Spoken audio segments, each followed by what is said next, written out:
Makikita ang different kinds of water. Okay, so this is criminal water. Ito yung mga tubig sa mineral, no? Binibili natin. Ito yung isang mineral stones. So dito natin makikita kung anong pH level siya. Okay, so may alkaline din siya.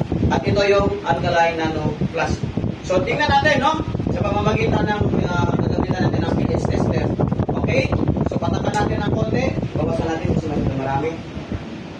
Ito yung mineral water, binibili ng tag 20, 30 pesos container. Mineral water yan. Mineral dito. Mineral nila sa blue. Lahat mineral yan. Okay, yan. Okay, go. Kaso hindi nakapapasa ba ito? 1, 2, 3. Okay, so green, no? Green lang siya.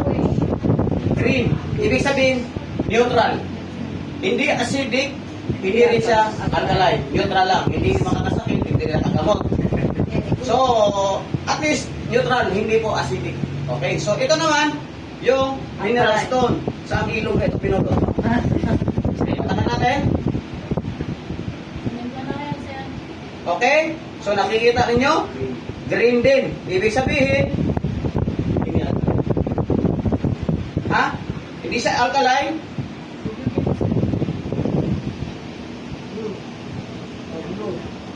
May blue konti. Blue lang konti, no? Okay, so blue. So may alkaline na siya. So ito, green talaga, no? O ito, tingnan mo yung ano natin. Pagpatak ko pa lang, purple ka agad.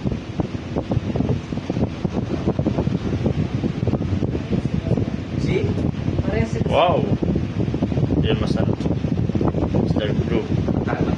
Mas mataas ang alkaline level. Palakpakan natin. Iyon, no? Yun ang tao na? Nakakatipid ka na nito? Oo, 5 taon na yan, sir. Okay. Okay dito kasi may alkaline na mga nasa 8 pH siya. Ito, neutral lang. Wala, hindi nakagamot. Okay.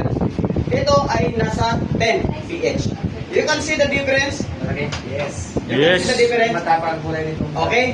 Now, we are only talking about alkaline. The best thing one, this one, is only alkaline. Alkaline ito. But this one, it has a what? Ion. Nandito po yung frequency.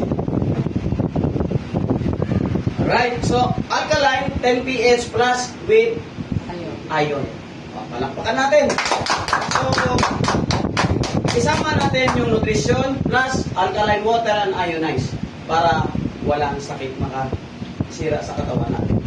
Alright, so thank you po. Thank you.